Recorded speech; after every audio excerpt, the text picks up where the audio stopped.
Welcome to Couch Potato Theater here on the Fandom Podcast Network. My name is Kevin, and we have a very special show for you here to celebrate Valentine's Day. You may own your favorite movies digitally or on physical media. However, when they air on cable TV, you love what you're watching so much, you don't get off that couch. And that is the definition of what our show is all about. My name is Kevin, and we are going to discuss a very, very popular film celebrated on Valentine's Day. But before I do and introduce the film, I like to introduce my crew. First of all, with me is my Blood of Kings co-host, our Highlander Blood of Kings co-host, Mr. Lee Fillingsness. What's up, Lee? Not much, sir. Dealing with some internet issues today, so if I drop out, my apologies. That's all right. That's all right. We got an all-star cast here, Lee. I'd like to welcome, first of all, the queen of movie foo, one of our wonderful contributors and co-host of Time Warp on the Fandom Podcast Network, Miss Lacey Adderhold. What's up, Lacey? Ooh. How you doing? Welcome. Doing good. Thanks for having me. All right. Now, Kyle, my brother from another mother, co-founder of the Fandom Podcast Network, he's feeling a little under the weather tonight. So just think of him as the Vanisher. Is he here? Is he not? We wish him well. Get better, Kyle. He won't be able to join us. Maybe he'll be watching us from a distance. We'll see. But are we supposed to imagine him as Brad Pitt? Yeah, maybe he's just Brad Pitt. There you go. Okay. But I do have someone that I had to bring on here because not only is he one of my oldest friends, but he is a Deadpool expert and a Deadpool superfan, a Deadpool cosplayer, and all things knowing of Deadpool. I'd like to welcome my buddy, Mr. Cat Eater. How are you? How's it going, everybody? Much love. Thanks for the invite. So, guys, okay, I got to bring something to the table here. So, we're discussing the Deadpool. Wonderful 1988 Dirty Harry movie that everyone, I'm sure, just loves. And I'm so happy that we're here to discuss the Deadpool because this was the film that really kind of started it all when it came to my love for Guns N' Roses. You know, not only did you have a young Jim Carrey pretending to sing a Guns N' Roses song, you had a Liam Neeson, and Guns N' Roses made an appearance. So I'm really happy that you're all here to discuss the Deadpool with Clint Eastwood. You damn dirty son of a bitch. I kid. I think you picked the wrong one. We are talking about Deadpool. We're celebrating Ryan Reynolds' Deadpool 2016. Came out around Valentine's Day, basically. Mm-hmm. But Lee, I have to go to you real quick because this podcast is your fault. Most things are my fault. That's what my dad tells me. You're like, dude, we should do Deadpool because, Valentine's Day is coming up. And so we figured we would do it the day before Valentine's Day. And first of all, we want to thank everyone out there that is joining us. And we have some people chatting here. Hold on. Oh, there's Kyle. Oh, no, you didn't, Kevin. There you go. We got Adam here as well. Thank you. Word up, y'all. Who else we got here? But we know what happened to the Vanisher. Nice. There's Kyle, the Vanisher. Anyway, Kyle, we hope you're feeling better, brother. Kat, I want to go to you real quick. I need you, Kat, to prove to the people that you are a Deadpool expert. What do you got? Besides the fact of his, first appearance and oh, you mean this? Yes, thank you. Do that again. I've been trying to land it up better. There you go. Yes, there you go. But I mean, you can always just go to that one too. The Deadpool Stormtrooper, is that right? Yep. The tattoo you got? Nice. That is the Deadpool TDP-01. Thank you very much. Yes, Adam. Deadpool had Jim Carrey. Yes. But anyway, Kat, you are an expert. You also have cosplayed Deadpool as well. We've done that together at Dragon Con. You're the person that we're going to go to with some of the expert, testimony on this. Let's hope I don't fail you then. Kyle, first of all, brother, I hope you're feeling better, man. Sorry you can't be here. Feel better, man. Yeah, we miss you. All right. Okay. I want to, first of all, guys, this is Valentine's Day. Now, we didn't schedule this on Valentine's Day because some people have got plans, and we might not get the viewers because stuff's going on. So that means you have plans. No, I didn't have plans. Okay, well then, we're all good. But we are discussing. It's my fault. Yeah. Lee's Like got Mitch some Hedberg plans. says, I don't have a girlfriend, but there's a girl that'd be really mad if she heard me say that. But Don't feel bad. I God, just had the she's probably internet. gonna listen to this. I didn't mean it, babe. all right, guys. First of all, quick plot description. We're just going to get right into it. This is an origin story of former Special Forces operative turned mercenary Wade Wilson, who, after being subjected to a rogue experiment that leaves him with accelerated healing powers, adopts his alter ego, Deadpool. Wait, is it this one or this one? One of those. Anyway, armed with his new abilities and a dark, twisted sense of humor, Deadpool hunts down the man who nearly destroyed his life, Francis. Okay. I just got, when you get your Facebook memories, I just got a Facebook memory that I was at the AMC in outside of Atlanta watching this on IMAX. But I want to get your guys' first experience watching this for the first time. Kat, I want to start with you because you, sir, are the Deadpool expert. Do you want it the first time the first day, the first time the second day, the first time the third day? Just I saw it start all with... three times in one day. I didn't leave the theater. Oh my God. When we first saw the trailer that was leaked by Ryan Reynolds' mother, as they say, I saw that trailer and I was just in love. It was absolutely phenomenal. Exactly what I wanted to see in a movie. And when they released it, jaw-dropping. My chin was on my chest somewhere and I was just like, they finally made a Deadpool movie and they made it right. Of which we won't talk about that other movie that he was in. And I went, got another ticket, watched it again, got another ticket, watched it again, and I've seen it 23 times in the theater. Not counting on DVD or anything like that, which is a lot more. I have a problem. Lee, what about you? When did you first see it? What was your first experience? AMC at the Southdale Mall here in Minneapolis. Also the first mall in the world, the way that we think of them. Went in, watched it. Like everybody here, I saw the trailer that got leaked or the test footage that got leaked. Absolutely loved that. I think I actually saw that on Attack of the Show before that company went belly up. But just the amount of work and time that they spent on this really Blade 3 was when the talks first started happening, kind of waiting for this to happen. It was amazing watching it in the theater. The first time since The Matrix where the slow-mo fight actually paid off in a way that was thrilling and surprising and amazing. I absolutely loved the whole thing. I love how you mentioned the slow-mo fight in the beginning, especially when they didn't use the names and the real credits. They said, the hacks that did this, the just the fun stuff and how it went all through the car. And, you saw little shout outs to certain people and stuff like that. Yeah, it's great. Lacey, what about you? When did you first see this film? What was your first experience? I saw it the Wednesday before opening night. I used to work in theaters and I still had a bunch of friends who worked in theaters. And so at about 2:00 in the morning, the week before it came out, I got a phone call at 2 a.m. that said, if you can be here in 25 minutes, you can see Deadpool. And so I got there like 23 minutes later and watched it until about 4 a.m. or whatever, 5 a.m.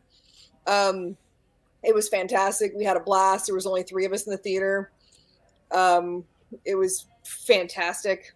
And then that weekend, I think I saw it 4 times in 3 days, maybe, because I had tickets with different groups of people who couldn't all get together. And it was great. I think the first night I saw it twice. But yeah, I loved the bag, loved the shoes, loved everything. Kyle says, I want to know what you all eat on your chimichangas. I got to be honest with you. I think I had my first chimichanga after I saw the movie. Or maybe right before it. Yeah, I was kind of more of a burrito guy. I've never actually had a chimichangas. And I think I bought mine from I want to say a fast, what was it, QT, like a 7-Elevens they have there. Dude, go to Kuka's. They have them. Oh, I know. I've had it since then. But Okay. I want to start from I want to have a discussion about how this movie kind of came about. Obviously, we know Ryan Reynolds did the Deadpool character in that horrible version of it, of course, in the Wolverine film, and they've made fun of it. I think it's fair to say that he played Wade Wilson well in the Wolverine film, but once the transition happened, it was kind of over. Yeah. But fans wanted something more. And I'm going to go to you first, Kat, because I remember they did this test footage. And it's been a while since I've watched it, and it went over really, really well. Fans went nuts. And it just seemed like Ryan wanted to do this character right. And he's poked fun at it. He's poked fun of it in the film, how they didn't do it well. And but there was a certain buzz that this movie had. Tell me when you started hearing about that and your thoughts on that. When he released his first, once it first dropped, and I was tagged in it 30, 40 times by many people, and I watched it, it was just overwhelmingly amazing. Everything from just the simple details of the not animated, but the computer graphic generated version of it, to watching it once he released the actual movie. I mean, literally, I had no answers for it. I think I watched that trailer, I don't know, maybe 100 times, just slow motion, watching it, picking it up, slow motion, and just, it was the probably the best thing ever released to start a movie and then create a movie off of. Yeah, and Kyle says here, the infamous leak. And so the test footage was leaked online in July of 2014 and was met with an overwhelmingly enthusiastic response. And the information I got here was that September, Fox gave Deadpool a release date of February 12, 2016. Production was set to begin March 2015, with Simon Kinberg joining as a producer. Reynolds attributed Fox's greenlighting of the film entirely to the leak. He, Miller, and the writers had previously discussed leaking the footage themselves, and Reynolds initially thought that Miller had done so. He later believed the leak came from someone at Fox. In exchange for being able to make the film they wanted, Fox gave the crew a much smaller budget than a typical superhero film. Lee, tell me about how you got this leak, and you remember seeing it and your responses to it. I remember it was either the Nerdist website or the Attack of the Show, because it was right in the time where they were going under. But I remember catching that, and it was very much in the Fight Monkey world. It was like the, dude, have you seen this? The way that Boondock Saints was when it came out. And we all just watched it, and it's like, this is what fight choreography could be. It could be really fun. It could lean into, when it's schlocky, it can lean into that. It can lean into just brutal pain with humor, because Aeschylus, one of the oldest rules of acting, is comedy is tragedy plus time. So tragedy is always funny if you take enough time. This was just, I just call it brutiful. It's brutal and beautiful. And it was one that we still pull out every so often. It's just one of those examples of, I'm doing a big fight in a couple of weeks, and it's one that we pull out just to see, where we can push the envelope, where we can just surprise the audience.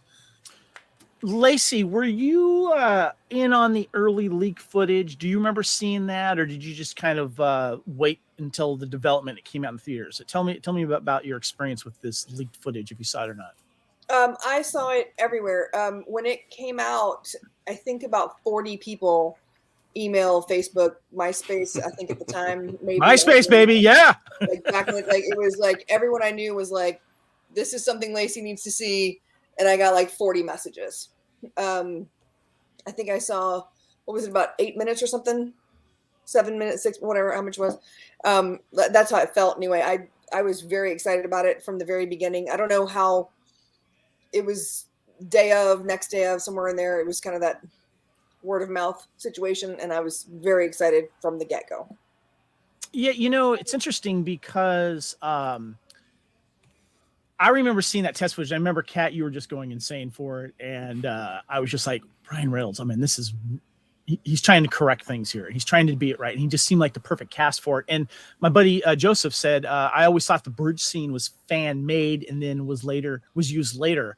I don't remember the details on that, but there was something like, they're like, well, we got to recreate this scene for the film. And as far as I remember, they did. Was there stuff in the fan made in the trailer or the teaser that wasn't in the movie, or did they pretty much use it? Kat, do you remember? They spot on copied it, but they changed a few things. Like, first of all, the song was different in the movie than it was in the trailer, in that little teaser trailer.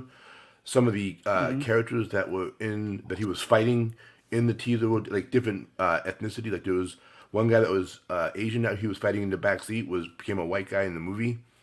But other than that, I mean, they pretty much kept it spot on. Of course, they put it on an actual freeway, which was in Canada, as opposed to, I think that was supposed to be a New York freeway they were on originally, because he takes place in New York a lot of the times. So they changed that and made it a little more lighter, opened up so you could see what's going on, as opposed to like a darker cityscape. But they pretty much followed it T to T, but just a few changes here and there. Mainly the biggest one being the music. Well, principal photography began on March 23rd, 2015 in Vancouver, British Columbia, under the working title Wham! Filming took place at North Shore Studios and on location around the city. Production hired more than 2,000 locals and actors. Of course, we had T.J. Miller and Baccarin. They came on there, as well as Ed Skrein. He was confirmed, and newcomer Brianna Hildebrand was cast as Negasonic Teenage Warhead. Tim Miller and cinematographer Ken Sang wanted the film to look grittier and less clean and glossy than other superhero films. They decided to shoot with digital cameras, but add a film grain in post-production to give the images texture. I kind of want to touch on that a little bit, guys, because I think that the look of this film did seem grittier. Yes, of course, it was R-rated. We'll get into that a little bit later. But there was a different look to this film. And Lee, you kind of touched on that wonderful opening segment with the song and the slow motion and then eventually we see that play out. Kat, did you get the feeling that this was definitely, it had a different look and feel to it, other than the fact that we were breaking the fourth wall here? Oh, absolutely. You could tell just looking at his costume. If you looked at his costume at any behind-the-scene footage, his costume is very clean and crisp looking. But as soon as you put it in front of that filter, you can see it looks almost like it's dirty or stained, or that filter, whatever they used, whatever that technology was they did, I think made the movie almost perfect. Yeah, I agree with you. Lee, your thoughts on the look of this film compared, and Lacey, I want to get your thoughts too next, of how outside of the wonderful portrayal of Deadpool and the characters in it, how it just had a different feel to it. And I totally forgot to tell people this, by the way. And because of the adult content of Deadpool, just want to give a little warning. Adult content may be said during this podcast. Some bad words like fuck and piss and shit and all that kind of stuff may be done. So I'm not just throwing that out there, but I want to give you a warning. You're going to probably get into that. Yeah. So you used the one F-bomb there? Yeah. No, you can say it again. We just want to give a little warning. There may be some bad words in adult content because are we allowed to say wheezing bag of dick tips? Yes, you are. Yes, you are. But back to what I wanted to say. The look of this film compared to the other superhero and Marvel films that were coming out, DC as well. Lee. I think that having it in this kind of lived-in universe, more stars than Star Trek, it's very pristine. Even when he's in, he's to have an open chest wound and still be, safe, and he has access to all this. Deadpool's apartment that he shares with Blind Al, it's disgusting. And it's awesome. You see, he said this is a dirtier, grittier. Some of that is film grain. Some of that is the fucking language.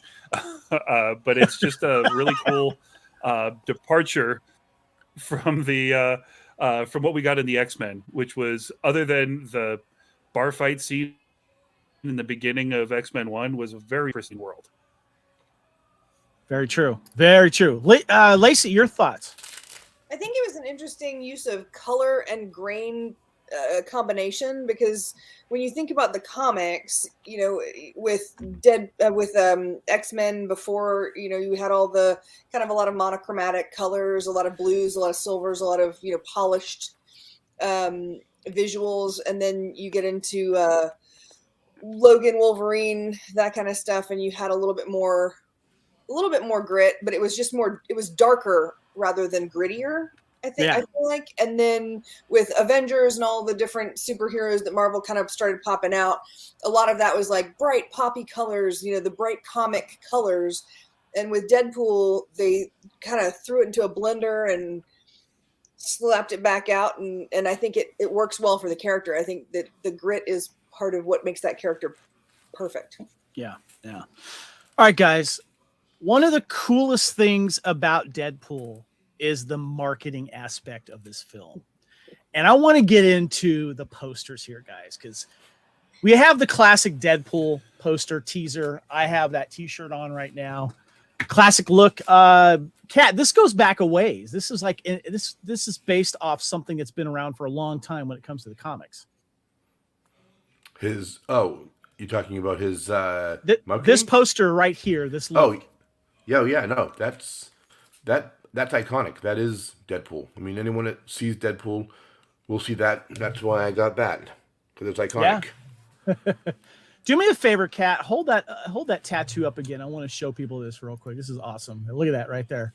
There we go. That just looks awesome. Well done. Yeah. So, go ahead, Kat.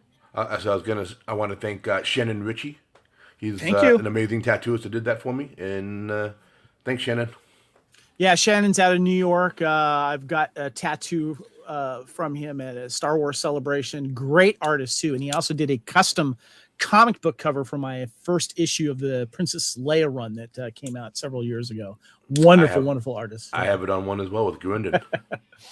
All right, guys, we got a few more here. I got to show these to you. Okay, so we have this one. I remember seeing this one. Okay, first, if you guys are listening to the audio podcast, make sure you check out the video of this, because we've got these wonderful slideshows. And I remember seeing this billboard sign in Oakland, California, back in not in February, but I remember before that. And it's basically big emojis of the skull, the poo, and the L saying Deadpool.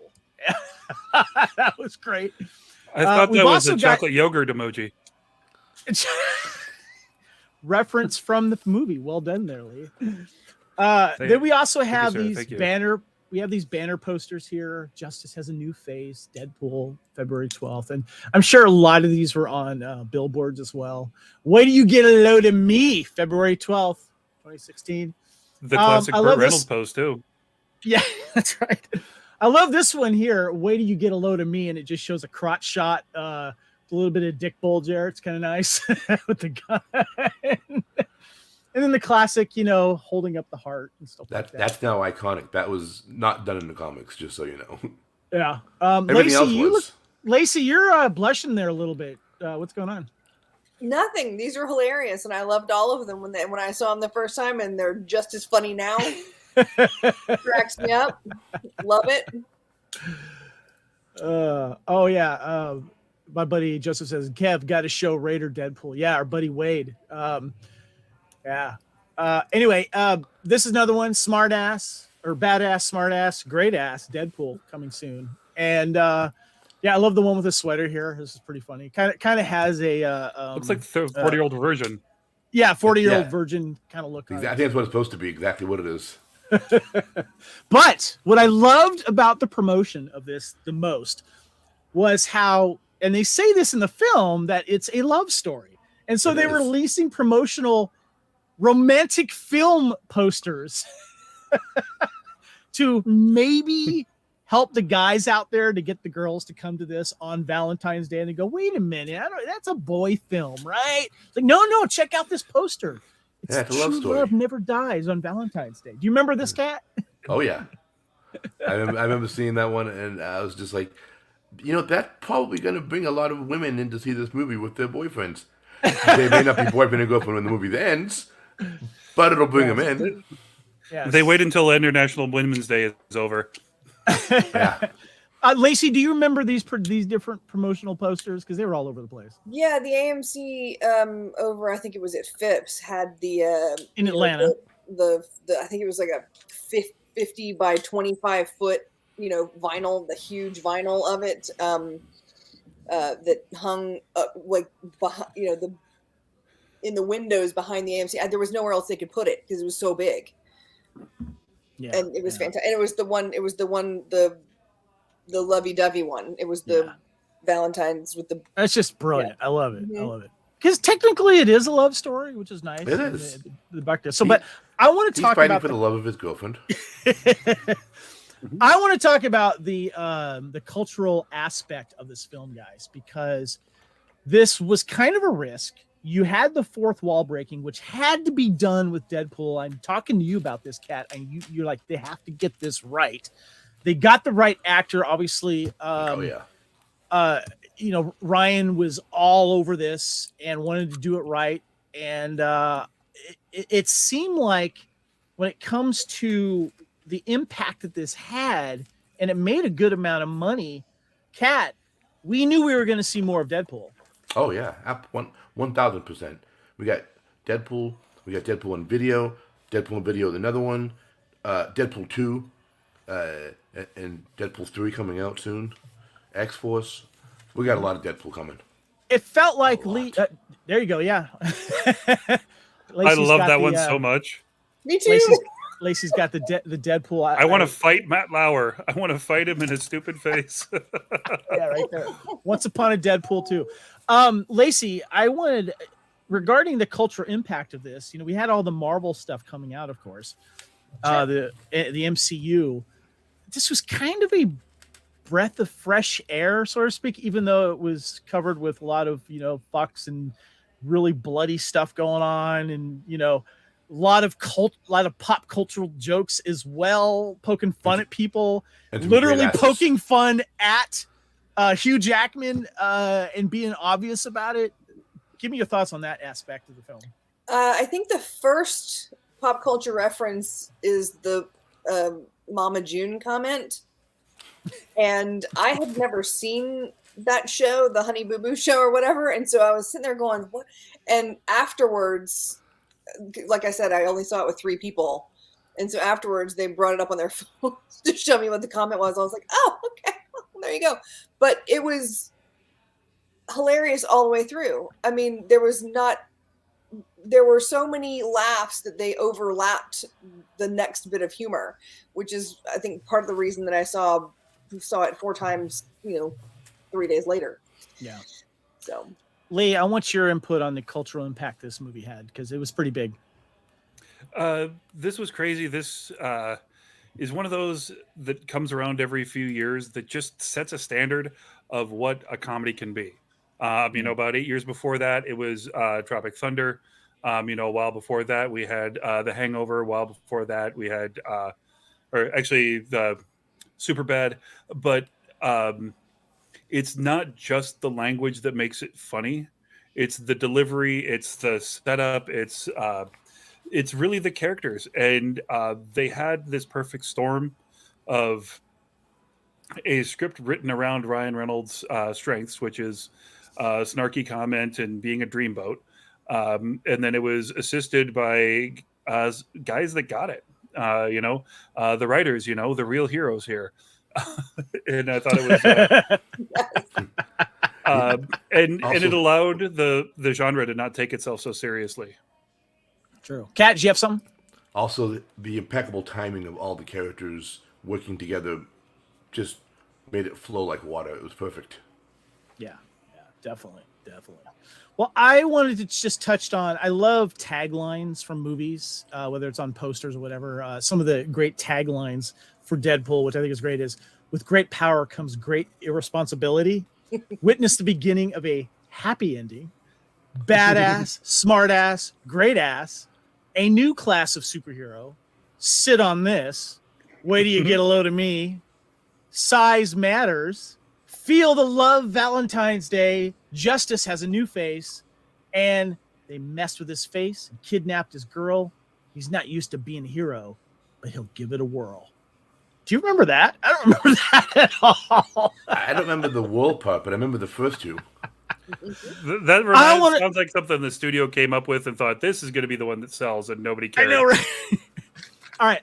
I want to get your guys' thoughts on your favorite scenes. And Lee, I want to start with you. I just want to give a shout out again to those opening credits. I love it when a movie starts with opening credits. You mentioned that, but what else do you love? What is some of your other favorite scenes in this movie? Honestly, when he goes to the guy's house and roughs up the pizza delivery kid. Yes. The manic talent that he has in that scene of just like walking in, scaring the crap out of chandelier butt guy. The pizza guy thinks that he's like watching, oh man, this jackass is gonna get it. He ends up getting threatened, and he goes just this split second psycho. It's like, okay, this is a murderer, like I said, soft spot. But you look at her again, you'll find out I have some hard spots this, too. This poor devil right here. Yes, sir. Yeah. Like he just that switch. It's like this is going to be somebody that. Is a capable killer. And then of course that amazing line, if you don't shut up, I'll kill the cat. I don't understand. I don't have a cat. Well, who's kitty litter? Just take this shit in. Like where'd that come from? And I love the Where's Francis montage. Yeah. This shit's gonna have nuts in it. And then you go through like all these, the evolution of the costume, like, oh yeah, it's what is it, club soda and lemon to get blood out, or you could just wear red, dumbass. Like all these great moments. Don't steal everyone's thunder here, Lee. Well, that's my montage scene. That's it. So okay, Lacey, what were some of your favorite scenes? Honestly, I think any scene with Dopinder. Yes, thank you. I love Dopinder. So he's so dry and so he's the quietest, most excited, quiet person I've ever seen. Like he's quietly excited about everything. No. And then anything with TJ Miller, I mean, face fucked a topographical map of Utah. Okay, I mean, absolutely. You're gonna die alone. Yes, an avocado had sex with an older avocado, or what? I mean, it was unhealthy. It was hate fucking. Yeah, there was something terrible in the relationship. I mean, there was. This is all they got left. It's just fantastic. And of course the outtakes on that, like the alts. On TJ Miller and on it, just absolutely hilarious. Kat, what are some of your favorite scenes of Deadpool? The movie. The whole thing. No. I'm going to pick one that's obscure. People might not know. If you didn't read the comics, Deadpool ends up getting a sidekick called Agent Bob. Okay. And when he meets Bob and he starts talking to him, I'm like, hey, Bob in? Oh, please give him his own movie. Please let him be in the next one. And of course he wasn't. But that was probably my favorite part. And just the whole interaction between him and Bob. And like, didn't we have back in? Like, yeah, it's back there. And then the other one I always loved was the superhero landing. Superhero landing. Boom. That's terrible on the knees. Can confirm. Oh, man. I can too.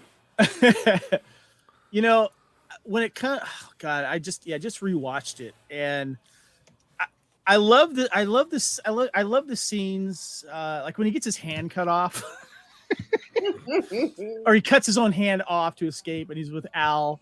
And he's like basically saying you might want to leave because it looks so much bigger when I hold it and then when you do the flashback scene and you see him like jerking off with the like, oops, you weren't supposed to see that. Yeah, the flashback. That was so funny. But the scene I hope that's what a Captain Boomerang's unicorns. Like I want that to be a crossover too. Yeah. The scene that I can watch over and over again, though, is when he's actually like strapped down and being tortured, and all of the dialogue that he's having with Ajax and Gina Carano's character, and how he's just testing him, and you got something in your teeth, and just, oh God. And then it kind of goes along, what's my name? And then, it's Francis. And you can tell Francis gets a little pissed. And you found out his real name. It was really, really good. Do you guys have any favorite quotes? I know we've kind of thrown some out there, but do you guys have any favorite quotes, Lacey? I love it when he reminds Agent Smith that they're within 500 feet of a school, so he'll have to leave out the back door. Then just the Happy International Women's Day. What about you, Cal? Do you have any favorite quotes? One of my favorites is when he's in the bed with his girlfriend. He's like, "Oh, Star Wars." She's like, "Return of the Jedi, Empire Strikes Back, bitch." Lee, do you have any favorite quotes? I just got to say, wheezing bag of dick tips again, just because it's so much fun to say. But it's, going all the way back to Blade 3, which is where the conversation with him playing Deadpool started. He played Hannibal King, and he called one character a cock juggling thunder cunt. Yeah. And it's like, it took him that long to one up that line, and it's brilliant. And then same scene when he's talking to Colossus, he's like, "I'm gonna do one of two things. I'm gonna kill that wheezing bag of dick tips, or I'm gonna smack the bitch out of you." Yeah. My buddy Joseph says when he fights the two Chinese girls and he feels bad. It feels bad. Yeah. It feels so wrong. Is it more politically incorrect to smack you? Is it politically incorrect? I don't. This one made me laugh so hard though. I love when Colossus says, "You will come talk to Professor Xavier," and he's being dragged. And he goes, "McAvoy or Stewart? These timelines get so confusing." That was a good one. And any reference to the studio, you'd think they'd hook us up with at least one X-Men, or the studio couldn't afford an extra X-Men. Yeah. It's a pretty big house you have here. But in X-Men, could you? In Deadpool 2, I love how they upped that ante on that one. Yes. That was really, really funny. Guys, I want to talk about the cast. Let's start here with director Tim Miller on the set here.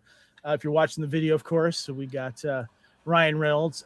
Seems like Tim got it. I know he didn't return for the second one, but he seemed like a good director for it. I think this was his first big movie, if I remember correctly.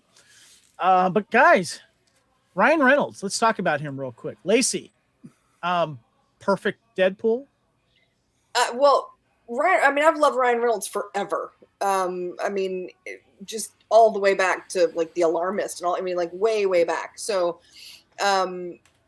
when it comes down to it, this is not really a stretch for his personality.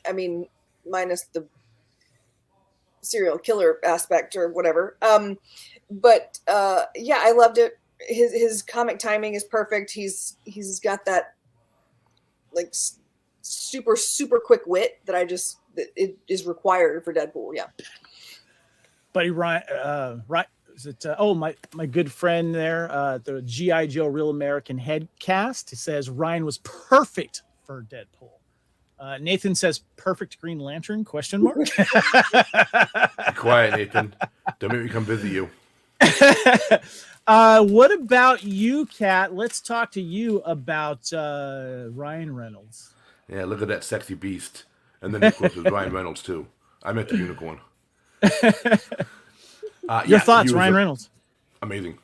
Absolutely amazing. Like Lacey said, timing, perfect. Humor is perfect. He got into shape to make it for his body to look just like it would look in the comics. Thank God I did them small feet, though, because that would be really bad. Then, other people in the comic world will know what that means, so they'll have to figure out that joke later. He nailed it, hands down. Nobody else, I don't think, anywhere in the movie business, I think, could even come close to the seriousness, the comedy, the intrigue he has, and his timing. Lee, thoughts? Absolutely loved it. In my own personal headcanon, Wade Wilson is the identity that Monty from Waiting took on when he went into hiding after killing several customers. The amount of snark and psychosis he has. Wait. Back up. Who did you just reference? The movie Waiting. Oh, Monty right. and Yeah. Yes, I forgot about that film. And if you've ever waited tables, this is exactly how psychotic and snarky and perverted waitstaff are. So, like, I truly believe this is actually Monty. That's actually a good play. I forgot his name, so I didn't catch it. But I saw Lacey's like, I got it. I thought Ryan was great in this. I've always been a fan of his. I like the romantic comedies he's done. But I think what's really important here is that he took a risk to, I think, just totally take on the mantle of this character. And I think he listened to the fans. He knew what the fans wanted, and he wanted to get it right. And I think that he nailed it. And he's also been extremely entertaining promoting these films. And I think that, he's always kind of had that thing he's always had that Ryan Reynolds-y thing. And I think my friend Aaron at the G.I. Joe Real American Headcast kind of touched on that. But it's something that we like seeing. And he's got this kind of delivery he's always had. And I think it's just lent well to the character of Deadpool. Wouldn't you agree, Kat? Absolutely. Yeah. He, like I said, his personality and his nature, he nailed it. Nobody else could do it. I don't think anyone else could do it as good as he did it. Let's talk about the rest of Cat. I want to get your guys' thoughts on this. For you, sorry, had a moment there. For you fans of Firefly, of course, we've had this lovely girl here, Morena Baccarin, as Vanessa. We also have, of course, Ed Skrein as Ajax Francis, and of course, Dopinder, Colossus, Negasonic Teenage Warhead, and I'm sorry, what's Gina Carano's character called? Angel Dust. Angel Dust. And then, of course, we've got T.J. Miller's character. I want to get your thoughts on the rest of the cast there. Let's start with you, Big Lee. I think this was kind of like Ryan Reynolds is perfect for Deadpool. I think Gina Carano was perfect for Angel Dust. She kind of torpedoed her own career the last couple of years, but she really brought exactly what was needed to a superhero franchise. She had some physicality. This is not, speaking as a stunt actor, this isn't somebody that was just kind of doing choreography and relying on everyone else to react to her. She was fighting, and obviously she has a background in pro wrestling and MMA. Absolutely love Morena in all sorts of everything. She was amazing in this. It's an interesting role because it was so dirty and naughty and yet so tender. Like taking, their love story is on the humor of it and the darkness and the complexity and the truth is almost like Russian tragedy. I mean, it's that good. So, I could go on and on, but I really think that these are, some pretty amazing casting choices. Kat, your thoughts on the cast, the rest of the cast? I right there with Lee. Everyone did an amazing job. Even the computer-generated characters did a great job too. I mean, who would have thought that one? But yeah, I mean, Francis, Ajax, great villain. Tim Miller was a great one-off with Ryan Reynolds and the banter back and forth. Dopinder, just hilarious in his dry sense. Everyone was perfect. I mean, they picked the right people. Like you said, Ryan loved this so much, and it was his child. He wanted to get the right people to do the right thing. And whoever they picked to pick him, A+ to them. Lacey, your thoughts on the cast? The cast all around was fantastic. I think that we really should talk about Brianna a little bit. Is it Brianna? NTW. She was so perfect. And the actress has been, she's done a lot of stuff for, someone her age. And, this is one of her first, few things. But she's recently done, she was in a film opposite John Cena recently. She played Lucifer's daughter in the Tom Ellis iteration of Lucifer in I think the 5th or 6th season. She's going to be up there in the future. I think she's got a huge career ahead of her. Yeah, well said. Well said. I thought the cast was great. I loved just the chemistry and how everyone kind of had a moment too. And I'm glad you gave a shout out to Dopinder. Love Dopinder. He cracked me up. I just love the moments between Deadpool and Dopinder, and how Deadpool is invested in him and his girlfriend that he wants to marry, and and he didn't have money, and just love Dopinder. Give them advice. Yeah, exactly. Kill him. Locks his romantic rival in the trunk. Yep. Yep. And then gets rear-ended. Rear-ended. Love it. So this movie did well, guys. I don't know if you know this or not, but it's an hour and 48 minutes, released February 12th, 2016.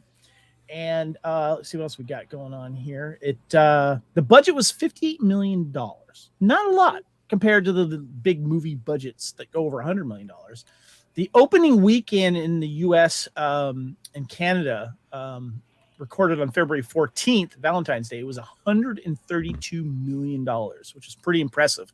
R-rated superhero film. Mm-hmm. And worldwide gross $782 million. We have some critical responses here I want to mention. Rotten Tomatoes film holds an approval rating of 85%. With an average rating of 7.1 out of 10. The critical consensus reads, fast, funny, and gleefully profane, the fourth wall-busting Deadpool subverts superhero film formula and wildly entertaining and decidedly non-family friendly insults. I want to touch on this fourth wall thing real quick, guys.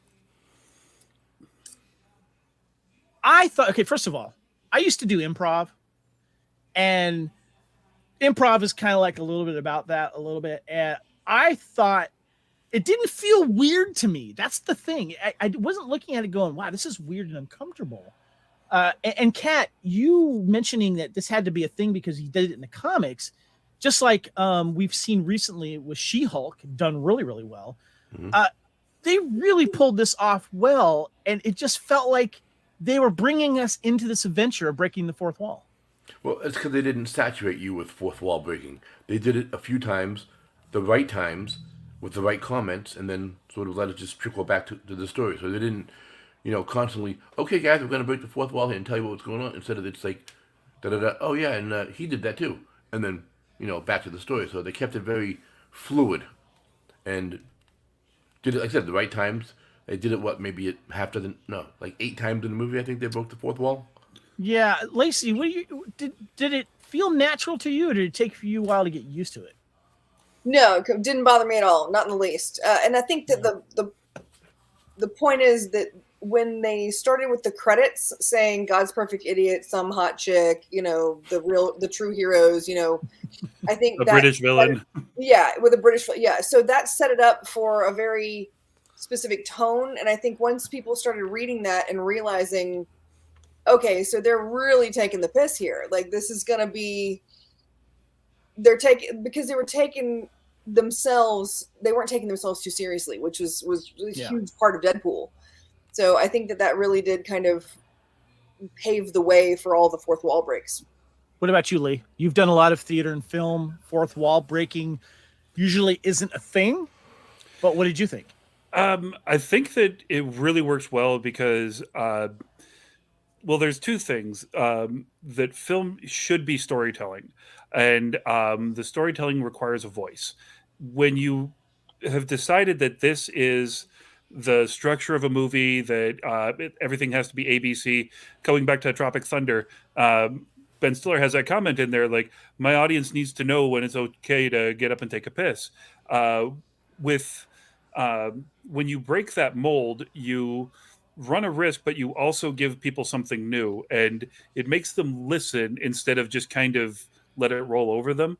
And I think by setting it up right away, again with that great opening shot, and then we get the beginning of that fourth wall break, the narration, the comedy. Suddenly, you're giving the audience a reason to listen, a reason to watch, and a reason to pay attention, which has been done with shiny objects and other things. But in this case, it was done through storytelling, which is one of the oldest methods of art we have, and I think they did a really great job with it.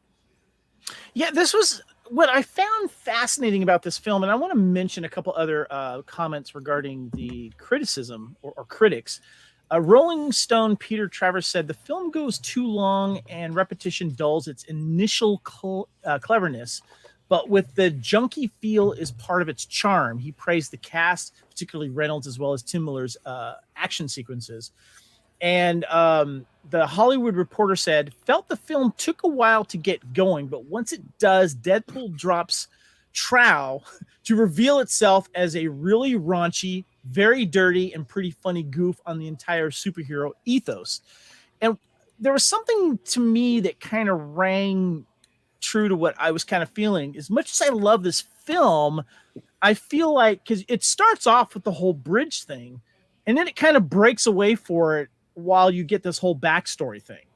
And it feels like the first hour and a half, it all revolves around coming back to this famous bridge scene and Colossus coming in and then getting Deadpool and him cutting his arm and stuff. And then it goes to the other action sequences.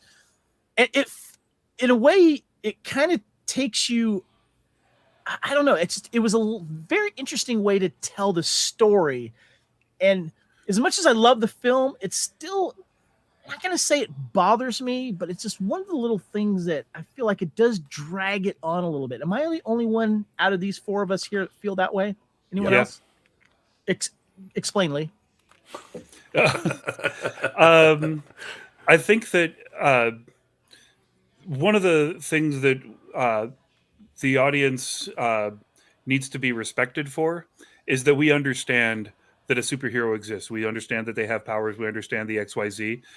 When we get yet another origin story for Batman, it's like, oh, he's going to eventually become this. He's going to eventually become that. When you start off with it and boom, and then in this case, we get a reason why he's there. And basically, it's the plot of Joe versus the volcano. Some rich guy is using him for his own reward. And he decides, no, I'm going to escape this in a fiery apocalypse. This is the plot of Joe versus the volcano. By starting there saying, hey, this is what you came here to see. This is the movie you're watching. It allows the audience to get that, okay, I know where this is going. And then we get to move on to the next thing, into the next thing, instead of like slowly building up to Deadpool, the one that we know. I think that it allows the Ryan Reynolds character we see being nice to the kid dealing with her stalker. It allows that person to coexist with Deadpool. And I don't think in a linear fashion that character exists as Deadpool. Right. Kat. Oh, sorry. Go ahead, Lacey. You also have to think that if they did do it chronologically, it would be a whole lot of drama and then a whole lot of humor. Yeah. Because it's literally, it's drama and then action humor. What do you think of this criticism or thoughts on I love the way they did it. Me being a huge Deadpool fan, reading the comics, it felt perfect to me. I loved how it started quite literally the middle of the movie. Then it went to the beginning of the movie to explain who he was and why he became what he was. Then went back to the middle of the movie and then finished the movie. So they sort of did a, Jotunheim kind of, fin fang boom thing. With eating his own tail and then finishes off. Well said. All right, guys. I want to get into the video releases here. Do me a favor, guys. Grab your copies, your Blu-ray, DVDs. Hold it up for us real quick. Oh, mine's over on the shelf. That's all right. Everyone hold them up here. Or all of them. Yeah, have a little fun. Right here. Oh, so I want to bring this up because this movie had a dude. I love that one. I got that one. Hold that up a little bit closer to the camera there, Kat. Yeah, there you go. Hold it. I'm gonna hold mine up. Lacey, hold hers up. Hold them up. Yep, there you go. Sorry. There you go. Let's see your face too, Kat. Come on. Kat's Deadpool thing should be like a Trapper Keeper cover. I know, right? Amazing. I found that copy for him in Australia, and I had to send it to him because I thought it was really, really cool. I love it. But when it came to the video release, guys, they were very, very clever. First of all, I remember walking into a Walmart, but this is before I think the actual video came out. They released all of these other Fox related releases with Deadpool alternate slip covers. And I myself have some of these, and I want to show you real quick. Let me go ahead and show how many do you have, dude? First of all, I have the Revenge of the Nerds version right here, and it comes with $5 for Deadpool 2 money. So there you go. I guess this was probably released afterwards. Okay, but everyone on the back said, "I wish I was in this movie, but I'm not." And I also got the Terminator version right there. It's pretty cool. And I had to also get the Predator version as well. Look, notice the squirt gun he's got there. It's pretty funny. Mm-hmm. But I got to show this to you guys real quick. I mean, that's a display stand that was in a Walmart. And as you see, they have the good, the bad, the ugly. And there was even a picture of Deadpool holding up a Deadpool Laserdisc and VHS copy. That was just done for fun. There was probably a VHS fake copy that was put out there with a DVD in it, but I would love to have that Deadpool right there. That's amazing. Do you guys remember these coming out, Lacey? Oh yeah. I'm a kind of a purist when it comes to my movies, but these were hilarious. I definitely stood there at the Did you pick up one at all? No. I'm like I said, I'm a purist when it comes to my movies because I would end up having to put them all under M for Marvel, under D for Deadpool, and that would make it really hard for me to find things like, Terminator. Yeah. The Castaway one is hilarious because it's Wilson, but with the Deadpool mask. That's amazing. Kat, do you remember these at all? Oh yeah, I think I have 14 of them. I some of them I just couldn't find. Like they didn't have the good, the bad, the ugly, and they didn't have the Predator one when I went. But I have the Terminator one. I have the Revenge of the Nerds one. I have the Wilson one. I have a majority of those on that display. I remember when these came out, and I think I got maybe originally around 8 of them or something like that. But people were buying these up because these movies weren't very expensive. They were about $10 or less, depending on the film. And so they were very affordable. And, if you didn't want the slipcover, you would just take it off. And then underneath the, see if I have, oh yeah, here we go. Here's the Predator one right here. I'll show you the Predator one. You take off the slipcover. It's basically the original Predator, it's the Predator. Release, But people were like buying these up and like selling them complete collections. And I remember seeing them go for like over $200, $300 right when they first came out. It was crazy. I remember seeing that too. But one of the most brilliant promotional DVD promotional movies I've ever seen, or promotional moves for video release. And I guess this was promoting the Deadpool 2 movie that was coming out. So I did get my time wrong there. But I just thought that this was fantastic, and they were selling out quick. Do you have a favorite one, Kat, of the ones that are out here? Oh,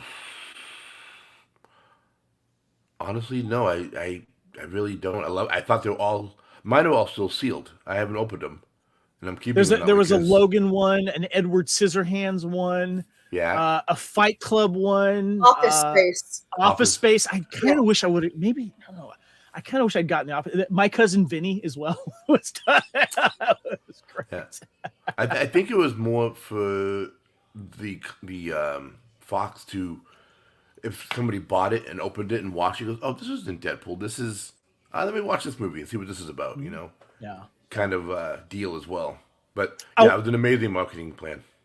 I want to touch on the different versions, the alternate versions. The theatrical and DVD releases were censored by the CBFC in India to secure an A rating. Asshole, motherfucker, balls, blowjob, touching myself, 24 ball gags, vagina, bitch, dick, suck a cock, testicles, and dildo were all muted. Wait, what were those again? I'm sorry, repeat that. Asshole, motherfucker, balls, blowjob, touching myself, 24 ball gags, vagina, bitch, dick, cock, dig. Damn it! I'm sorry. Almost had it. His tongue got caught up on all that cock. And the ball gags just got in the way of his pronunciation. Almost had it again, man. Almost had it again. I was having a Scott Pilgrim flashback there for a second. The triple headshot in the highway fight was removed. Can you imagine that? That was like one of the best shots. Mm-hmm. The triple and headshot was by the removed. way, Aaron, I just want to let you know this is not a family-friendly episode. We had a little, warning at the beginning of the show. So if you just came in on it, your kids are watching it. Sorry. Balls.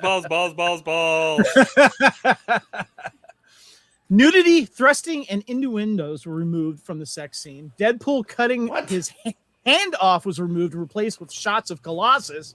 A poster showing a woman touching her vagina was removed.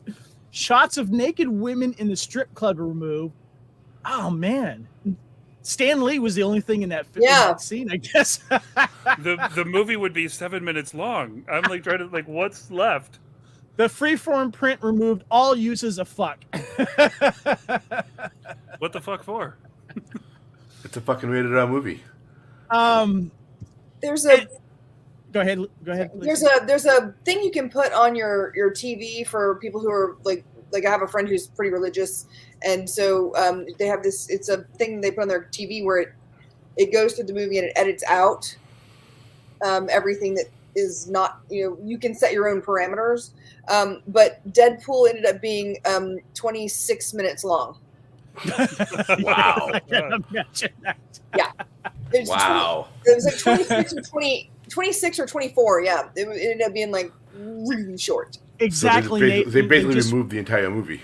Yeah. just like Nathan said. Yeah. And But years ago, Mad TV did the edited for TV version of The Sopranos on the PAX network. Just go watch it. It's amazing. Will Sasso does an amazing James Gandolfini impression, but it's really good. Nice. want to give a shout out to the special effects here, guys. There's a shot of the bridge scene where Colossus, where the guy's wearing the mocap suit. I thought the effects were just phenomenal, and it starts off with that awesome opening scene. But Kat, I think that the violence is something that we do have to just touch on real quick here, because this movie was very violent, but it was done in a very theatrical way. And it wasn't like, I don't know, maybe cutting up, maybe the only thing that was cringeworthy for me was little baby hand. I mean, I'm just like, It's oh like my a little God, spoon. no.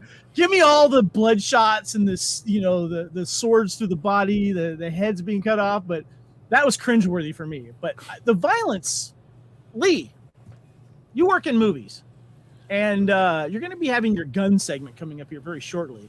You've seen a lot of violent films. The violence in this movie was fantastic. I got to give it that. Yeah, there is when he catches up to Jared, aka Agent Smith, in the warehouse. There is a move that he does to one of the bodyguards. He stabs him in the chest with a sword.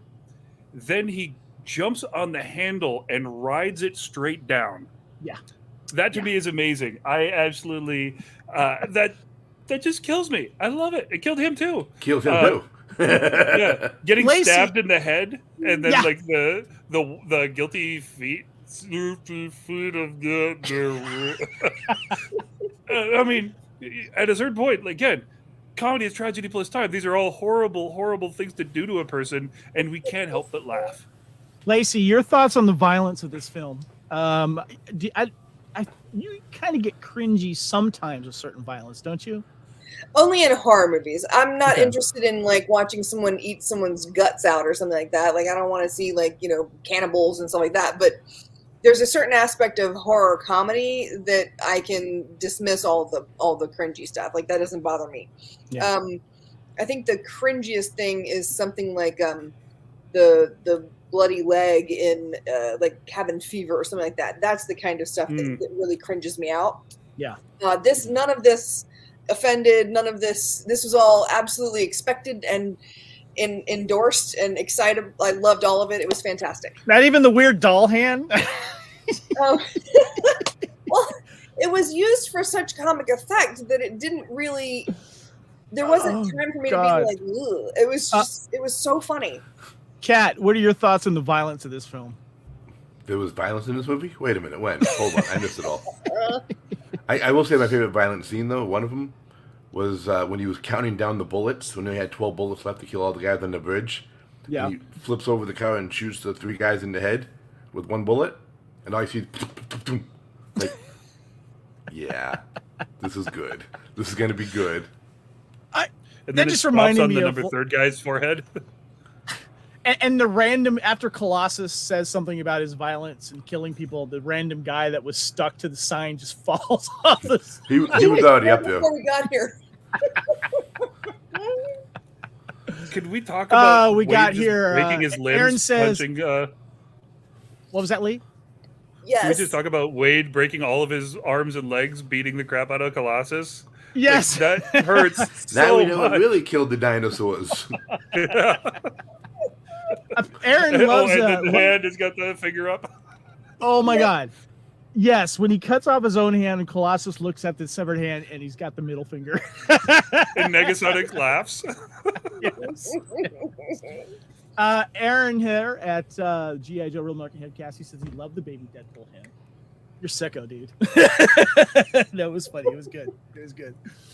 Okay, guys. Now, there's certain movies that we like, Lee, because it's good gun porn. For those of us that like good weapons and weapons being used in movies, especially when they're cool weapons and they get good death scenes by cool weapons, we go to the Internet Firearms Database to get more information on these. Lee has a segment that I like to call Guns, Guns, Guns. And this, of course, is from the movie RoboCop with my favorite villain of all time, Clarence Boddicker. And we've used it, of course, I think on Aaron's podcast. I'm sorry, not Aaron's podcast. Adam's podcast, Lethal Mullet. We talk about guns. One of my favorite things. And Lee, you wanted to have a little gun segment here. Now, we want to stipulate here. You actually are not only a stuntman, you are a weapons wrangler. And Yes. the weapons that you are about to talk about and you show are actually not real guns. But you do want to talk about the guns that were in Deadpool. So before you show your guns, why do you want to have a gun segment in Deadpool? Why is this gun porn to you? Because they've got an awesome collection of firearms. This isn't just your standard. I've got a Beretta and an AK and AR-15. They really went to some fun places with all this, and like you said, I work as an armorer in film, and also, as you said, everything I'm about to show you is a safe prop. These are non-working firearms. I built an armory over the last year after the incident on Rust, because that is having a live weapon on set is irresponsible. Even though I have been on sets where it's happened, you can make them as safe as you want. Those are still firearms. So that said, they have the coolest guns in this movie. So, well, let's start off with the classic Desert Eagle that we have here, Lee. yeah. What you got there? Now, this is a new purchase I got just recently. This is the Desert Eagle, IMI, Israeli Military Institute. This is chambered in 50 AE, which is a huge round. If you want to kill somebody and 3 people standing behind them, this is the round to go for it. Unless your henchmen have like really solid foreheads, like number 3 did in there. Deadpool's got 2 of these, buddy. Yeah, I know. I've got a second one too, but I don't have enough room right here by my desk to have all of these.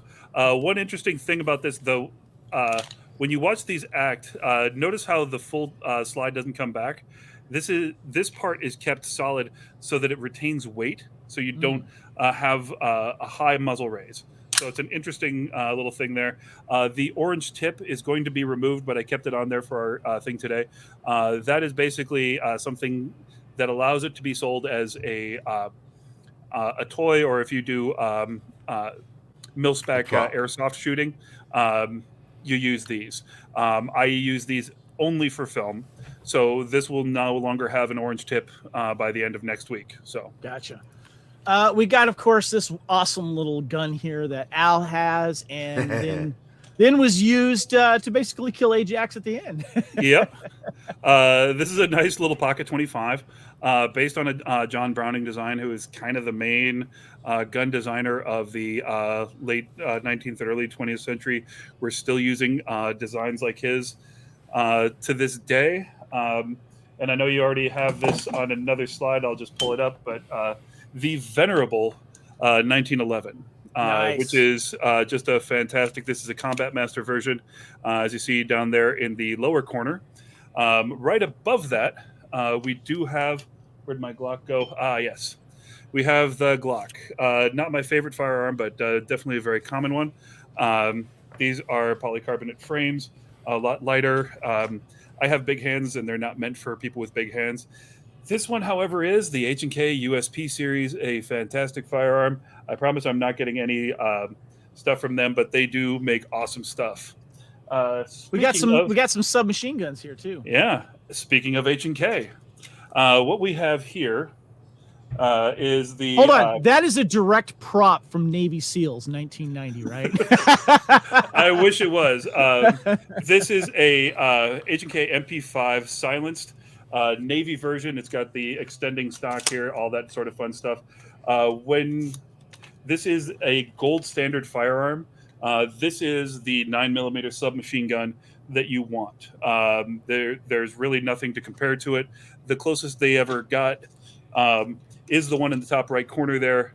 That is the H&K MP7. This is chambered in the 5.7. Kind of an Uzi style design. You can still have the extending stock. This one's got a nice little functioning foregrip, but fantastic. Who makes that one? This is also H&K. Okay, that thing is gorgeous. I remember first seeing that in Zombieland. Yeah, and it fires an intermediate round, bigger than a standard pistol, but not quite a rifle round.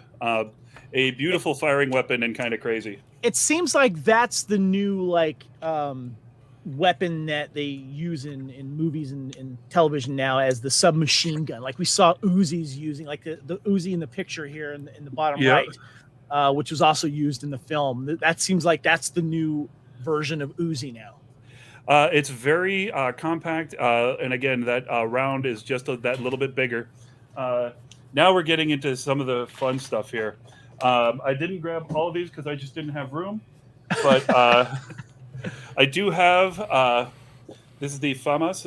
As you can see, this is the bullpup design like we see in the bottom right corner there. The bullpup, basically, the barrel starts at the magazine and goes all the way to the end. So it allows for a longer overall rifle in a shorter package. I'm sorry. I'm having totally Call of Duty flashbacks right now.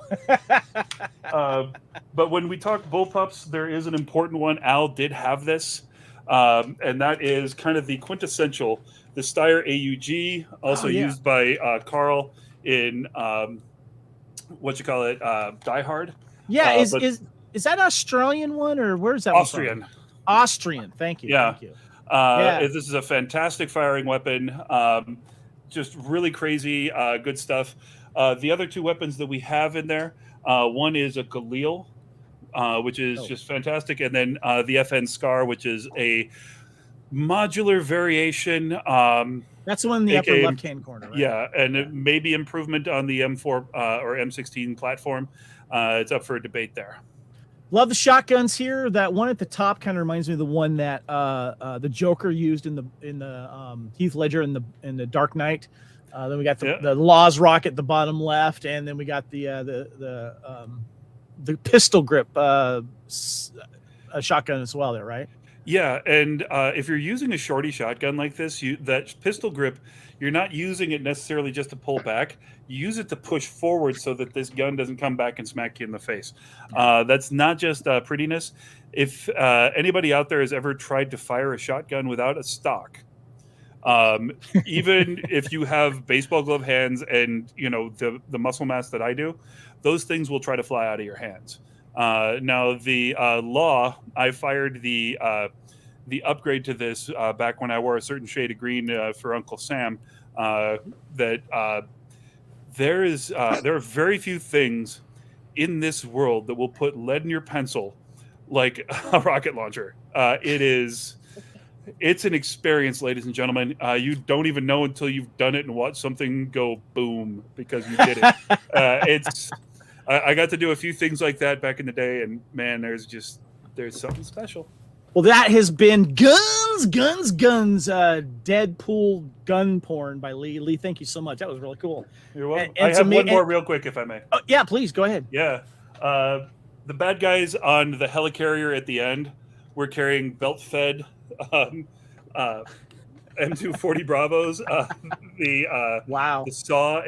I have this one is the Bucky version, so we can actually pull the stock out. Go there, and it's silenced because silencing a machine gun is always a good idea. I just got this one and I wanted to show it off, so thank you for humoring me, Kev. Nice. I just wanted to touch on the soundtrack real quick, guys. That's what we got going on next here. Lacey, was there anything about the soundtrack that jumped out at you? Because first of all, we had the mention of Wham.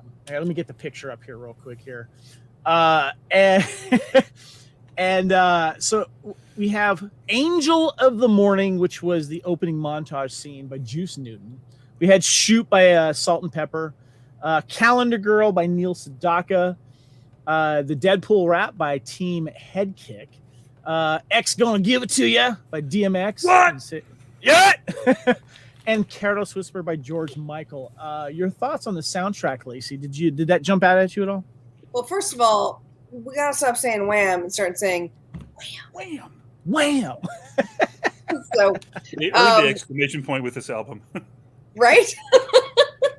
I actually wrote down Shoop and Angel of the Morning and Chicago, You're My Inspiration. I mean, some of these are just so it's always fun to watch something that is completely opposite the actual tone, and I think that this is where it just works so perfectly, the whole film.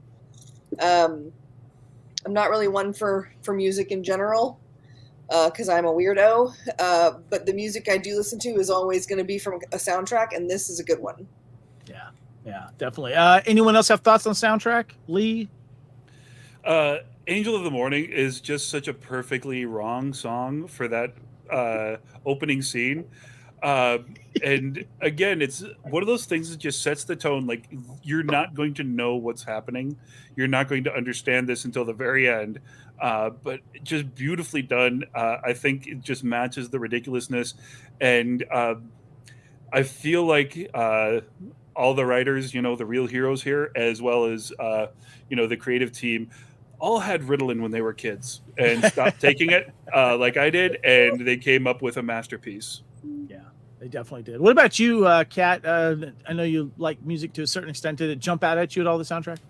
Not really. I'm not a music person like Lacey. I mean, I like the songs. I thought the songs were perfect for the movie.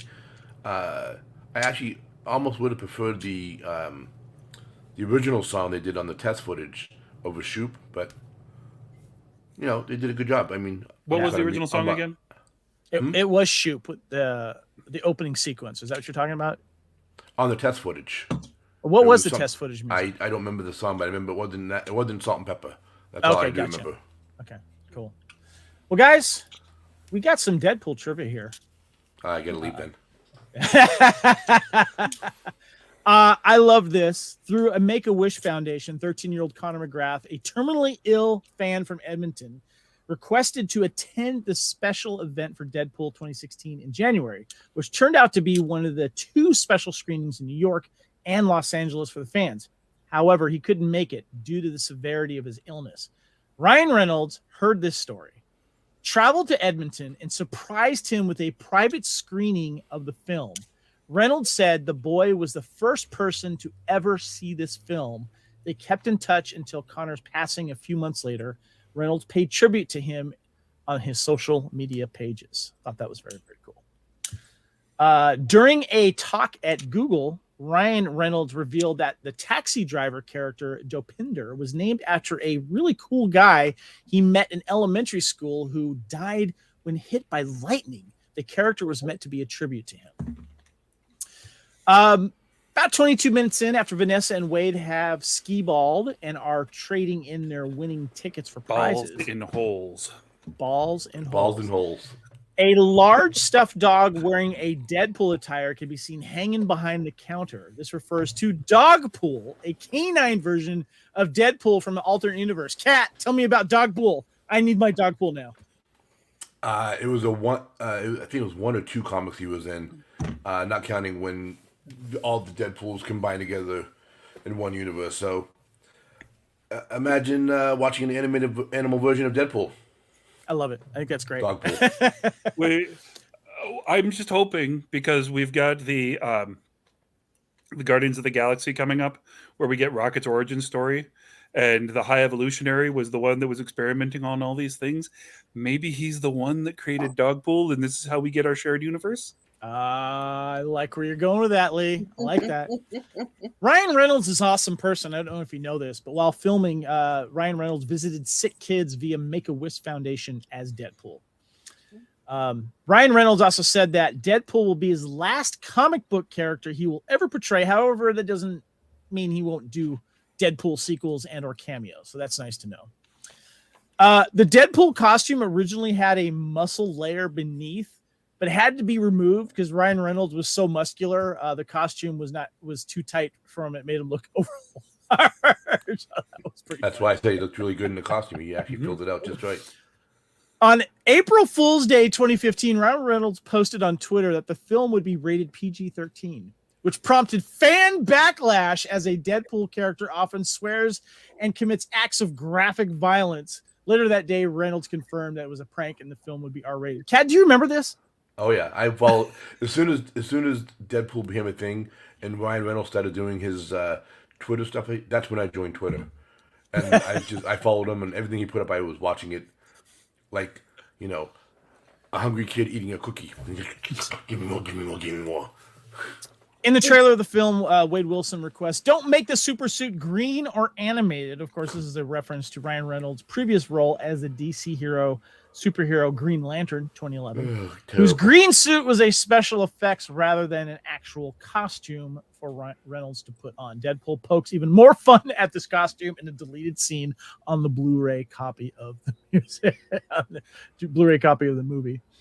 Reynolds was involved with revising the script with the writers, cast members, and were allowed to improvise in some of the scenes. And Ryan Reynolds said that there would be over 100 references throughout the entire film, including Easter eggs, pop culture references, cameos, and direct hits at other Marvel films.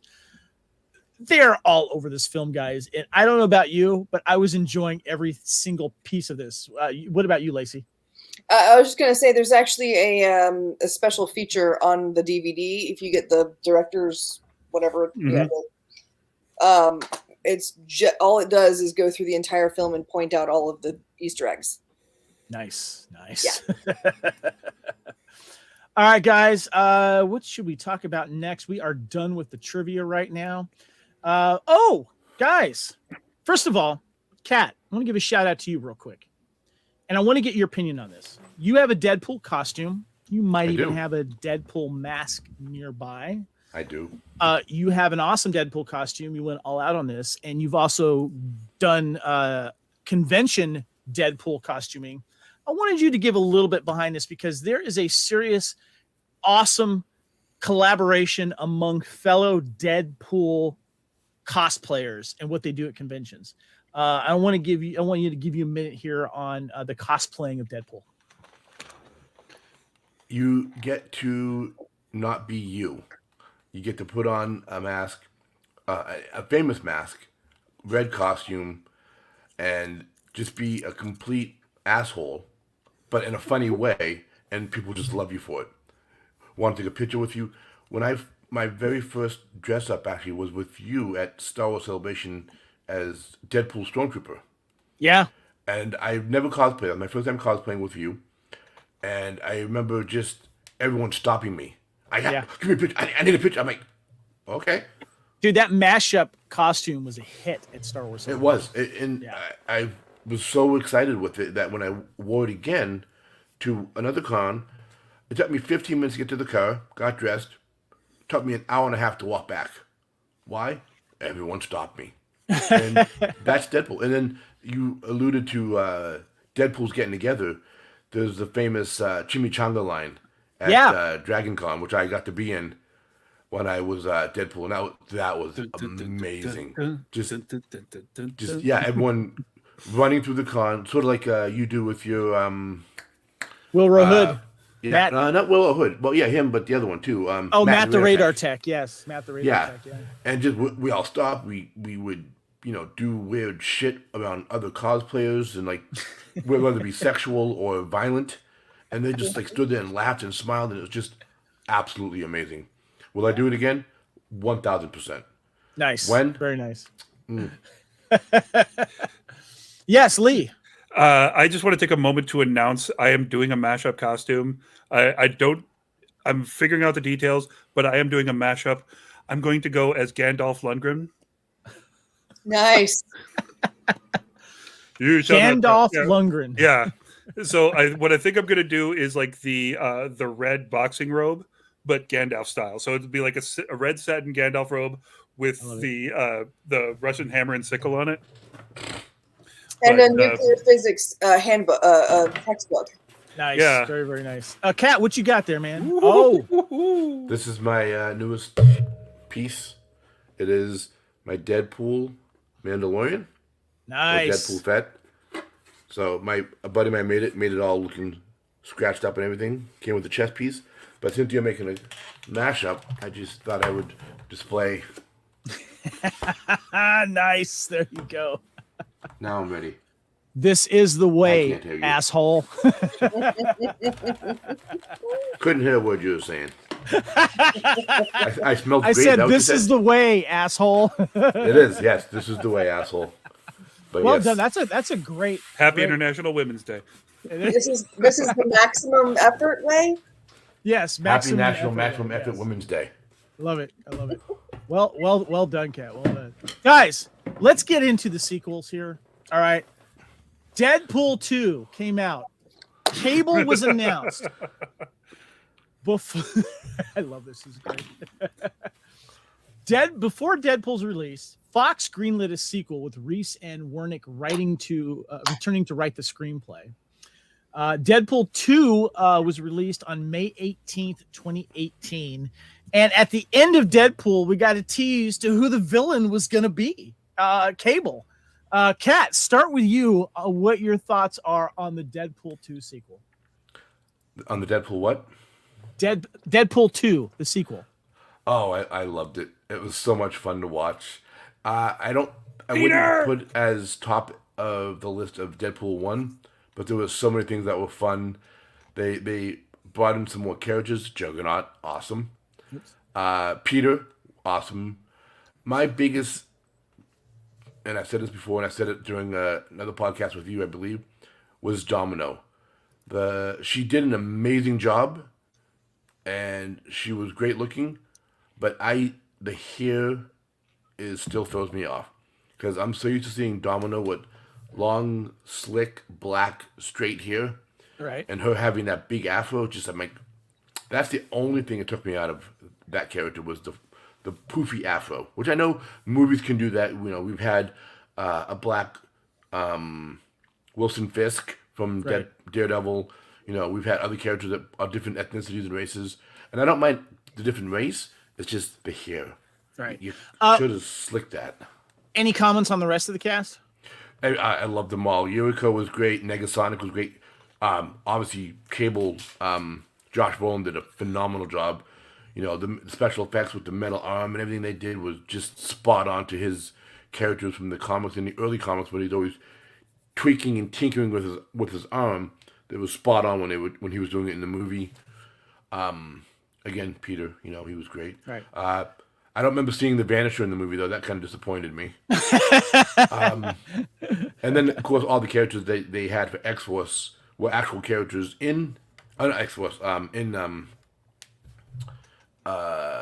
My brain just stopped working.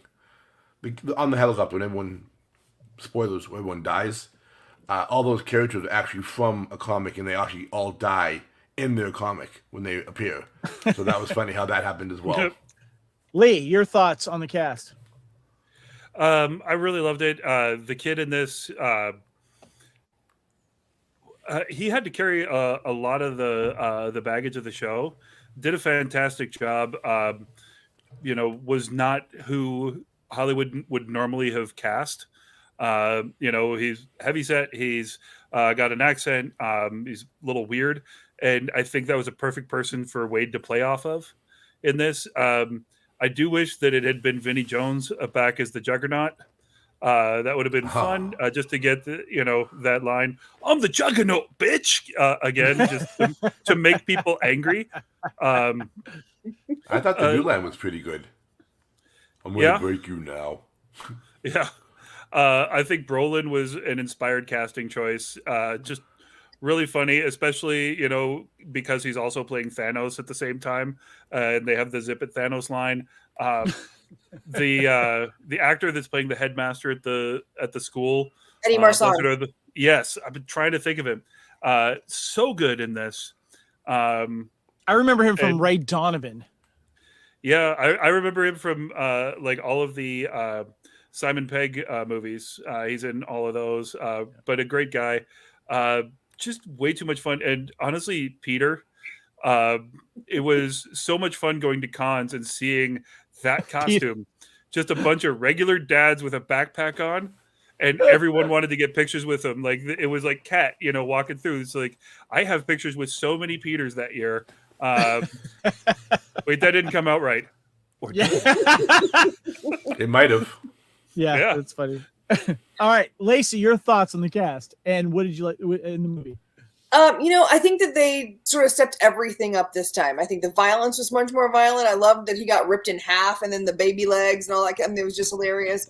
I loved I loved the cameo with Matt Damon and Alan Tudyk. Yeah. The whole, toilet paper is not enough conversation is legitimately funny at the same time. It's not, it's a good perspective. I'm just saying. But I think that everything was just notched up just slightly. And I loved that. I loved when they took the joke about not having, the studio throwing us a bone because the first movie made more than the guy that invented pants. It was Passion of the Christ. And then us, that's domestic. Internationally, we beat them where religion doesn't exist. Things like just little nits. It's just perfect, and I loved it. Yeah, I thought it was a really good sequel. I loved the auditions for X-Force. I thought that was very, very funny. I didn't know what to expect. Wasn't Terry Crews one of the X-Force guys? And Bill Skarsgård. Yep. Yeah, and I had no idea they were all going to die. I thought that was funny.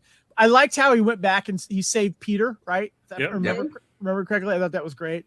And then the whole, was it Brad Pitt? The Vanisher. Looking like Mickey from Snatch. Yeah, exactly. A little bit. That's correct. Yeah. I love this. I thought it was a lot of fun. I just love the whole thing going between Domino and Deadpool about how Luck is not a superhero, yet you see that in the chase scene. They see Luck. Yes, it is. No, it's not. Yes, it is. No, it's not. I beg to differ. It's just a bunch of simple tricks and nonsense. Yes. All right, guys. Are we going to hit Once Upon a Deadpool as well, or should that be included in this? No, go ahead. Talk about Once Upon a Deadpool. Yeah, talk about that. Yeah, okay. Go ahead. Don't waste your F-bomb. It's part of my... honestly, I mean, I love Deadpool 2. It was great, but seeing this version of it was absolutely hilarious. The whole conversation that Fred Savage has about fridging Vanessa and the whole kind of given the nugget of like where that came from and all this was fantastic. All of the little pop-ins, the little Fred Savage moments were great. The final stinger for the film, the final coda, is not what it is in the original. It's actually Fred Savage at the very end, and I won't blow it, but it's absolutely hilarious and it's worth the watch if you have the chance. It's I love this Inglorious PG-13. Yep. And you think about it, they re-released this film for the holidays. Yep. So because one of the biggest complaints that people had was like, I can't take my kids to see this superhero film. Yeah. Because it's R-rated. And they decided to release a PG-13 film, which I thought was brilliant. Yeah, it was. And the DVD. And so they make more money off the DVD, which is great. And you're right. The special features are fantastic. And you know what? When movies had to like tone down the violence for other, countries or whatever it is, or for a TV release, this is how you can make some money, have some fun with it, shoot some extra scenes with Fred Savage. It's great. I thought it was just brilliant casting. And then you're redefining kidnapping as unsolicited location enhancement, yes, which is maybe my favorite line in the second one. In Once Upon a Deadpool. I would have thought it was Nickelback singing. What I think is fun, and this is just my own headcanon, but this movie basically makes Super Troopers part of the Marvel Cinematic Universe because the character of Fred Savage exists in both universes. He's kind of a dick in both universes. And it's so much fun. The weirdest thing about this, though, I just watched Deadpool on Disney Plus with all the boobies and butts and vaginas you ever want to see. I can't find Once Upon a Deadpool on there. Wait. Did you just say vaginas? Yes, the traditional. I wanted to make it more awkward. Did it work? Am I blushing? I don't know. It's vaginas. Oh, man. Oh, that was funny. Anyway, sorry. Deadpool on Disney Plus. Go. Yeah, you can't. Once Upon a Deadpool isn't on there. Is that Why isn't it on there? It's still 20th Century Fox. Oh, yeah, but Deadpool itself is on there, and Deadpool 2 is on there. Well, because it's on Disney. Isn't. Yeah, that's weird. You'd think that one would be on there. It's the one that has like the rating that would match everything else in the MCU, and you can't do it. This is the this was the 2-disc version, or no, I'm sorry, it was the DVD for part 2 that came out, and it had, I guess, the book inside of it too. I love this Deadpool 2. Nice. With the book, it's kind of like, and it says depressing books, and he's taking a little selfie, which I think is funny, and it's like this a little bit size of like a golden book, which I think is kind of funny. Mm-hmm. Nice. That was brilliant packaging. When it comes to the physical media, this is great. But guys, let's talk about Oh, sorry, Emily. Yes. Fuck yeah. Let's talk about the frenemy between Ryan Reynolds and Hugh Jackman. I got to ask you guys. I want to ask your honest opinion. They've been having this fun back and forth frenemy relationship, and I have to admit, or I would have to assume, in a way, it's fabricated to create this buzz for what is now eventually happening with Deadpool 3. We saw that funny promotional gig where you see Ryan Reynolds making the announcement, and then you see Hugh Jackman walking behind brushing his teeth, and he goes, "Hey, you want to be in Deadpool 3?" He's like, "Okay." And it's been greenlit. It is happening. How it's going to bring Deadpool into the MCU, we're kind of waiting to hear this. But Kat, I know you're excited about this. Thoughts on Deadpool 3 coming up? When I saw the preview, again, I was tagged like 45 times, something like that. And I watched it about 45 times, I think. And, I was tagged 40 times. I got to watch it 45 times, one for each tag. But I love just the idea. And then the second trailer they came out with him and Hugh Jackman sitting on the couch talking about the whole trailer. But, of course, bleeping out, editing out, cutting out. So I'm like, I got to wait. When? When? Oh, man. Although, I've said this before, and I don't know if anyone's ever noticed it, but if you look at that picture again of the Wolverine slashing through the Deadpool symbol, there seems to be something, if you look at the right eye of the symbol, I swear there's something there that shouldn't be there, and I think it's meant to be something that's going to be in the movie, but I don't know if I'm right or wrong on that aspect. But you have to really look. It's like almost like a reflection of something in that little section. Or it could just be the metal that's peeled back. But that's what I thought originally. But if you look at it closer, it doesn't look like metal peeled back. It looks like something's supposed to be there purposefully. Yeah. Lacey, your thoughts on seeing Deadpool 3 and just the whole thing with these two guys that are now getting jacked for this role, and they're poking fun at each other's social media pictures of being jacked. Check this out. Look at these pictures. Lacey, your thoughts. Look, I love the whole thing, top to bottom, soup to nuts, whatever you want to say. I can't wait for this. I love watching all the little nitpicks back and forth. It's hilarious, and the ugly sweater gag and the Christmas party, it's just hilarious, and they've had it going for a decade now. Blake gets in on it and tags Hugh as her date for things and says sorry honey or whatever, and it's a great kind of ongoing saga of kind of like the inside joke for everybody, and I love it. Leigh, your thoughts on Deadpool 3 and this wonderful relationship between these two guys? I think it's amazing. I'll go on record as being one of the guys that actually liked the Origins movie. And, I enjoyed it. It's punch stab the movie. I wasn't as invested in any of the characters. I didn't really know Deadpool at this point. And I just, he was a minor comic character, and I had spent several years out of the country at this point. So, all right, fine. But absolutely, I'm thrilled for it. The one person that I want to see in this movie more than anyone else, hands down, needs to be in the movie, Tom Holland. Oh, okay. The Spider-Man friendship, or any of the Spider-Men, but that friendship that they have in the cartoons when they couldn't swear and be violent, and the way that they got around it to make it even funnier. There's one where Peter says, uh-oh, be careful for booby traps, and Wade starts laughing, and he's like, ha, ha, ha, ha, trap.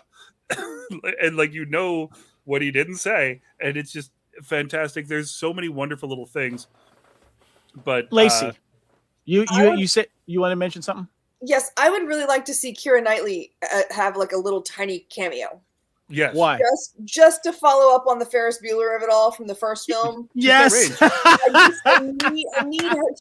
Just in a coffee shop in the background. Doesn't even just that. I feel like that's a kind of a fun. That's when Wade said, "Oh, she's got range," right? Yes.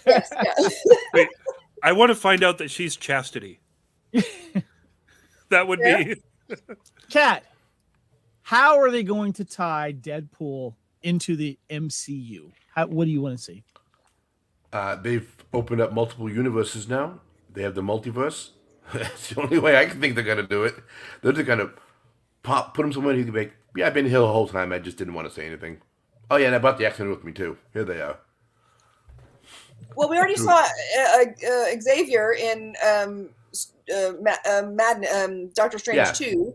So at least that's the McAvoy version, or the Stewart version. So maybe I want to mention that in a recent press for Picard season 3, Patrick Stewart was standing next to Gates McFadden, who plays Beverly Crusher, and the interviewer said, "Hey, Deadpool 3 is coming out. You guys obviously were together in Logan, wonderful movie. Do you know anything about you possibly being involved?" And Patrick Stewart said, quote, "I've been told to be put on standby." That's all he said. Nice. All right, guys. First of all, this has been a lot of fun. Thank you guys for watching live on YouTube. If you're listening to this, make sure you check out the YouTube. We got a lot of fun stuff that we were showing. This is the Fandom Podcast Network, Couch Potato Theater. We're celebrating Deadpool. Oh, sorry, wrong one. Deadpool. Hold up your copies again, guys. Lee, I don't know, just show your... Yeah, there you go, yeah. Guys, this has been a lot of fun. Thank you for coming. And Lee, this is your fault for mentioning this, so thank you. Hey, it was a blast. I thought of it last year, like too late. And I'm like, we got to do a Valentine's Day Deadpool, because that was like the funniest release date back in 2016. It sure was. Shout out there to my buddy Aaron at the G.I. Joe Real American Headcast. Great show, guys. Loved it. And happy Valentine's Day. Appreciate that very much, man. Lee, where can we find you? People want to reach out to you on social media. Where can we find you? You can find me on Facebook and Instagram. Instagram, I'm at The Way of the Way. Facebook, I'm there under my name, Lee Fillingsness. You can also catch Madman Road Productions, my film company, Double Action Martial Arts, and an as yet to be named Armory Company.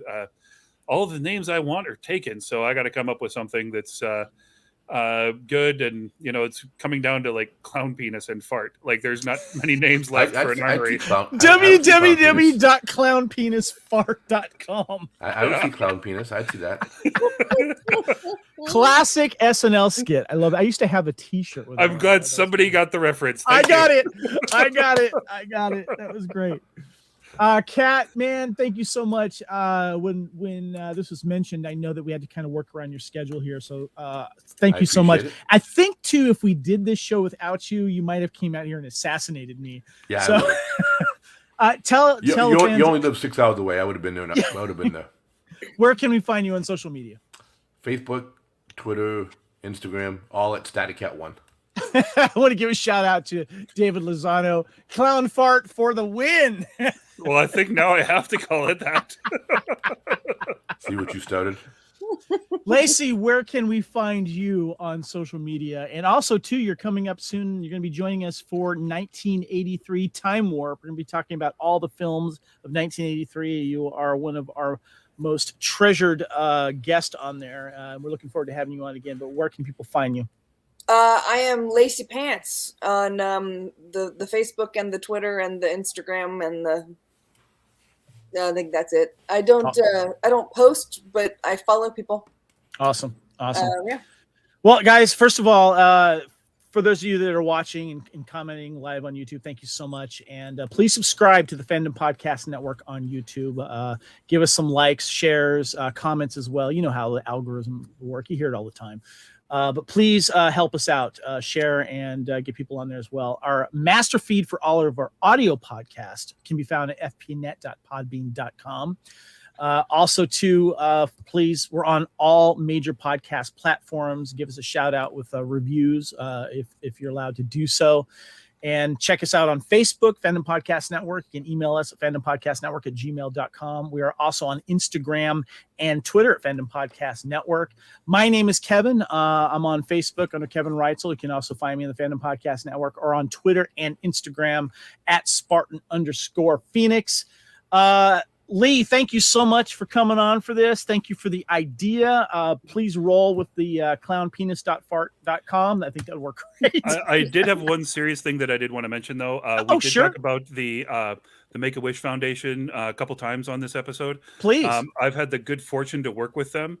And the celebrities get a lot of credit, and they should. What they're able to bring to these kids in the worst situations you can imagine is amazing. But being able to work with them the way that I have, I also see the work that the people in the office do, and the love and care that they do it with. This is an amazing group of people. It's an amazing idea. They're doing a great, nice thing for somebody who doesn't have much time.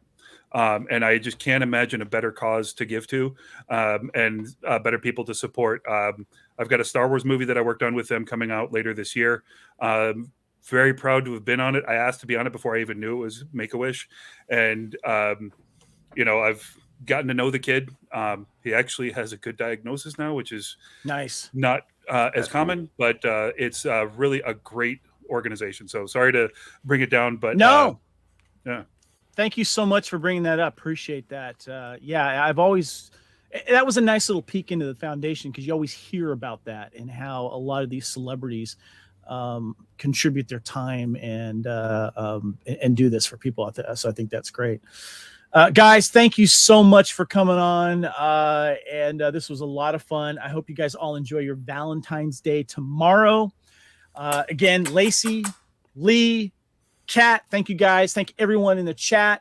And David, and we'll give you a shout out here. Make-A-Wish is a great organization to support. So thank you very much for that. Until next time, guys, watch Deadpool. We're getting excited. Also, too, speaking of Marvel, please check out our True Believers Facebook page where we cover everything Marvel. So we're really, really excited about that. Happy Valentine's Day, everyone. Thank you so much. And until next time, we will see you on the couch.